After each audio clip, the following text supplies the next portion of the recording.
Hey everybody, I'm Emily Lawley. Hope you guys are having a great week.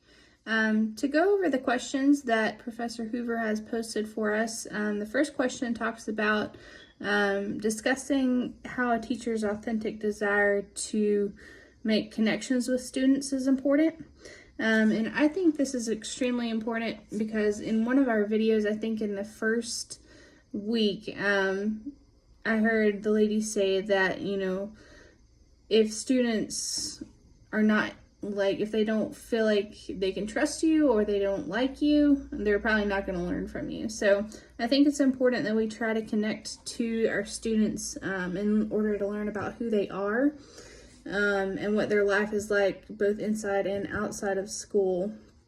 And just to care about them as people in order to gain their trust and their respect as we teach them. So I think it's really important to connect on a personal level with them. The difference between school climate and school culture. So these phrases refer to some of the values, cultures, and safety practices and organizational structures within a school. So basically the difference between school climate and school culture. School climate is the general social atmosphere and environment to the school.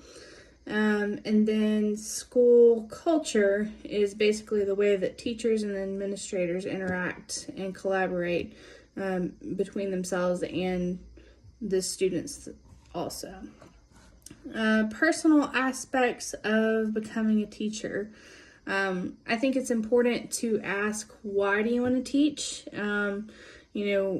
If the answer is because you want to help people, you want to, teach kids, I think then this could be the right profession for you. I think that you'll want to examine things like your character, your personality, your feelings towards learning.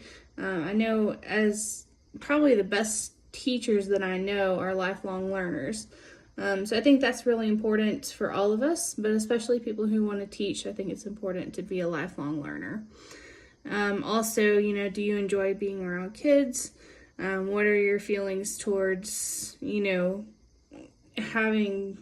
with students and that sort of thing? And then also, what's your patience level? I mean, if we're being honest here. So I think those are all important things to evaluate as we think about being a teacher.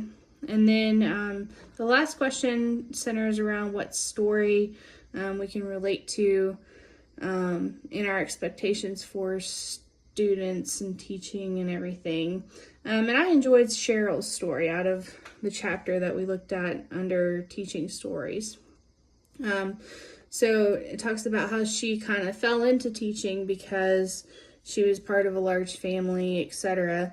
And she's always enjoyed learning. Well, I was raised in a house of 4 kids, and I was actually homeschooled. So, being part of a larger family, I was always able to help my younger siblings and things with their school if they needed it, and my mom was busy. So there was that. So I've always kind of been a natural learner. As the oldest, I was kind of the nurturing older sister, and I was also a nanny for 9 kids, and so I helped them a lot with their homeschool. And then I was also a 4-H leader for a lot of the younger grades. So I really enjoyed that. I enjoyed teaching ag-related subjects and different subjects that I was interested in. And I also just love to learn. So coming out of homeschool, I came out with a love of learning.